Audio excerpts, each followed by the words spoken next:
Bonjour Marc Schmitt. Bonjour Fanny. Merci d'être présent. Alors vous êtes le directeur en région Est au sein de la société Anetis, l'architecte de votre transformation digitale. C'est votre slogan, si je puis dire. Alors pourquoi et comment êtes-vous devenu l'architecte de la transformation digitale des entreprises ? Alors c'est une excellente question. Alors la transformation digitale, pour nous aujourd'hui, c'est une évolution naturelle et obligatoire des entreprises face aux nouveaux enjeux d'un monde de plus en plus connecté et dépendant de numérique. Donc quelque part, notre ambition, c'est d'apporter aux entreprises une vision repensée de l'informatique pour permettre aux salariés de travailler sereinement et de mieux associer vie professionnelle, vie personnelle. Alors aujourd'hui, vous êtes nombreux sur le marché du numérique, il est plutôt concurrentiel.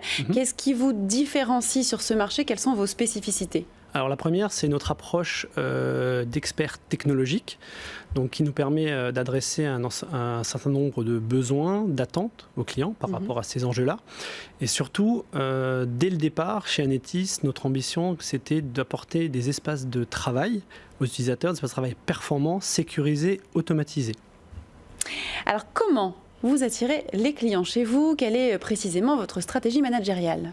Alors, au niveau stratégie managériale, il y a plusieurs axes. Alors, la première, c'est déjà notre positionnement d'expert technique nous permet d'attirer des compétences fortes, mais pas que ça.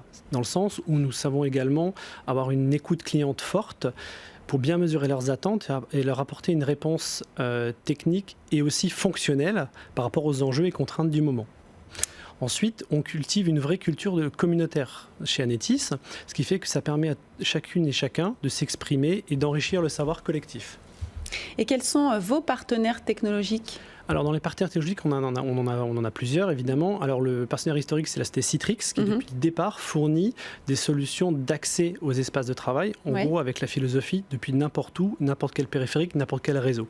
En gros, je peux travailler de n'importe où, de chez moi, sur mon application métier, tout en faisant bien la part des choses entre l'environnement personnel et professionnel. Ok. Et d'autres partenaires ? Alors ensuite, on a la société Palo Alto Networks, donc qui est un acteur majeur de la sécurisation des espaces de travail, donc qui propose un arsenal technique pour répondre aux nouvelles cybermenaces. Ils ont une philosophie qu'on appelle Zero Trust Network. En gros, il ne faut pas faire confiance au réseau.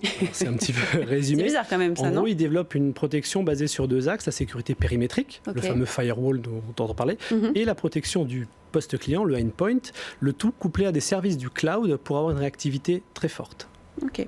D'autres partenaires également ? Et enfin, la société Ivanti, qui permet de fournir tout un ensemble d'outils d'automatisation de l'informatique, dans le sens où, pour garantir que le système d'information est sécurisé, protégé, il faut que la majeure partie des actions soient automatisées pour être reproductibles et aussi permettre une conformité par rapport aux nouveaux contextes réglementaires, tels que le RGPD, dont on a beaucoup parlé ces derniers mois. C'est sûr, Donc il faut effectivement limiter les erreurs liées aux facteurs humains, donc l'automatisation des configurations notamment.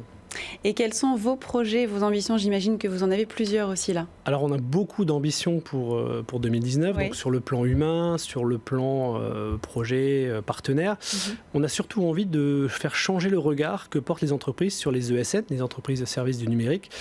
Et ça, au travers de notre savoir-faire technologique, de notre approche conseil et surtout par rapport au savoir-être unique de nos collaborateurs qui sont des vrais passionnés de leur travail et qui ont vraiment envie de bien faire et de satisfaire les clients.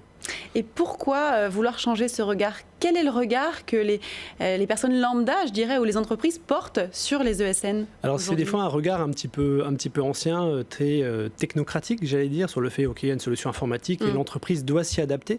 Et en fait, c'est plus exactement ça aujourd'hui. Le cloud a changé beaucoup de choses dans la mise à disposition des outils informatiques.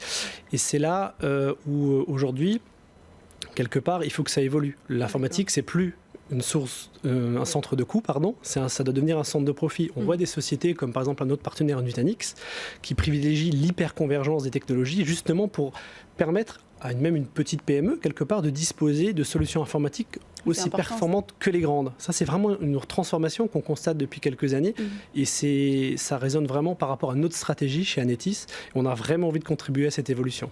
Merci beaucoup.